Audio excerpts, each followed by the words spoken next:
Sometimes the physical limitations are frustrating, but this app, it lets me keep track of everything up here, so I don't have to struggle getting things from down there. Welcome back to Adjusting the Compass. My name's Charlie, and I'm navigating my new life in a Skoolie, while learning how my mind and body have changed since multiple strokes. Today's trip is all about clutter. Living in a small space can be extremely rewarding, while at the same time, it could be a challenge. For every square inch used by your stuff is a square inch less living space for you. It's true that a conventional living space like an apartment or a house has finite space, just as a Skoolie has finite space. Now, the obvious difference is overall volume. In my opinion, the big challenge is deciding what items you're going to keep. For me, every item has to earn its part of the limited space available, and then you have to determine how you're going to store it. Now, I imagine many people look at an empty, small space and think, okay, that's not a lot, but I can make it work. You look at the bulk space under the couch, under the bed, along the ceiling. But what I didn't realize, and I think many people miss, is how you organize all this so you can actually get to it. You can't just fill up all those voids with piles of stuff because you would never find what you need. It doesn't store that way. Things get broken or lost. Something I've learned is that when you move into a Skoolie, you go through downsizing in phases. Okay? Phase 1 is the initial purge. I'll give this to Aunt Mary. This goes in the donate pile. This is trash. Pretty simple. Phase 2 is organizing what remains. These are socks, so they go in the bedroom. This is a knife, a fork, and a spoon. That's Savours that goes in the kitchen, and so on. Phase 3 is ongoing refinement.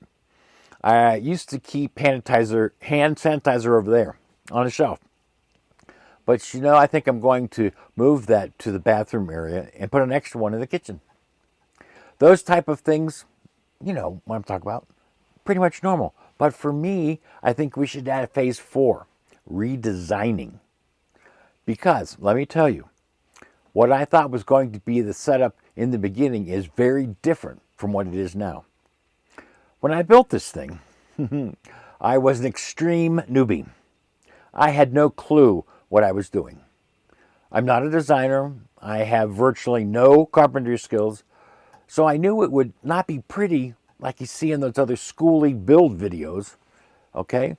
But I thought it was functional, very functional, in fact. If I only knew then what I know now, I have to admit there are some places that just don't work. To be real honest, I haven't seen under the bed in months. I absolutely can't stand the storage under my kitchen counters. Hate it.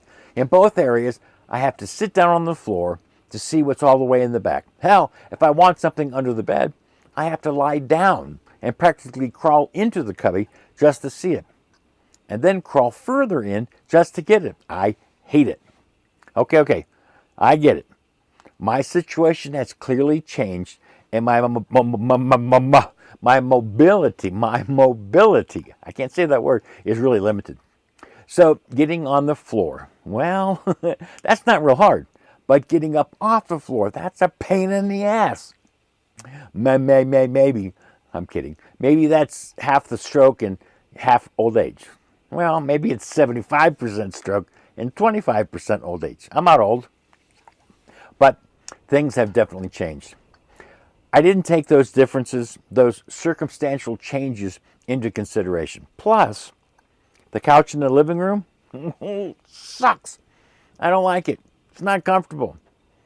It's got a lot of storage underneath, but still, I miss a recliner. I have added pretty pillows, lots of them. I spent a fortune on getting real cushions. I still don't like it. It looks a little better, yeah, but I don't like it. I want to sit in a recliner. I want to fall asleep in a recliner like an old person do. old person do's. They fall asleep and recline. No, but that's another video, and we won't go there right now. So, I've got much more to do and much more to learn. But one success I want to share with you is my organizational process. Organizational process for my overhead bin system. Organizational process. Golly gee. It took me a while to find the exact fit, but I found these 15-quart storage bins at Walmart, I think. And in the back of the bus, I have, 16, 20, 25, a bunch of them. Half have clothes in them, and half have gear. Now, at first, I labeled them, like, bin number 1 had socks, and 2 had this, and bin 8 for electronics. That worked. But as I acquired specific things I needed, I realized I had to be more precise. In my previous life, I used to be an avid camper. I had more camping supplies than any human being should ever be allowed.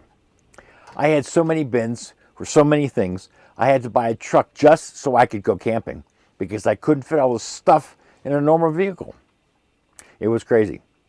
Back then, I used to create manual lists for forks and plates and sleeping bags to ensure nothing was left behind. I then taped this 8.5 by 11 piece of paper on each one of those gray bins with everything that was inside it. That was great. But if I forgot where I put those little spikes that tie down the tent or whatever, I'd have to go and read every little list to hopefully find them. God forbid it would rain and the list would fall off. It was a world-ending extinction event. Dinosaurs dead. No lists for camping. Dead. I'm out. So I took that concept a step further. Actually, many steps further. I found an app for my phone where I can create multiple lists. Easy enough, right? But it was vital that I could search the entire bank of lists all at once. There was a few other extras that really made life simple, like being able to take a little picture of something to make sure that's what I was actually looking for before I went and found the right bin. Sounds complicated? Well, it's not. Here's an example. I bought a little instant read thermometer. My other one was crap. I unboxed it and I hung it up in the kitchen. That was pretty simple. Didn't have to do anything. But it came with an extra one of those small little batteries. The kind you always lose, at least I do. I put the spare in bin number 8, which is electronics, and I entered it into the app. It took about 10 seconds. Okay? I put that little 4 or 5 digit C, whatever number, in the notes and took a snapshot. All in all, maybe it took 30 seconds. Now, 6 months from now, when I forget where the battery is, I just search my phone. It tells me exactly what bin it's in. I click on that item, look at the picture, yep, that's what I'm looking for, and I go find the battery, which again takes about 30 seconds. For me, the system works beautifully.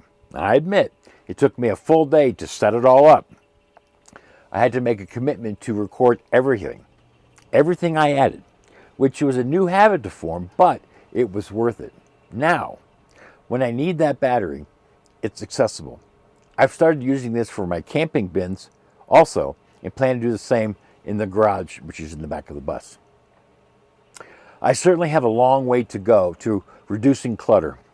It's a big challenge to find that balance of acquiring the things you really need for all my cooking adventures when I'm developing new recipes and stuff.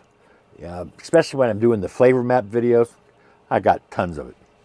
While removing the things I don't truly need, I have some major design flaws in my setup.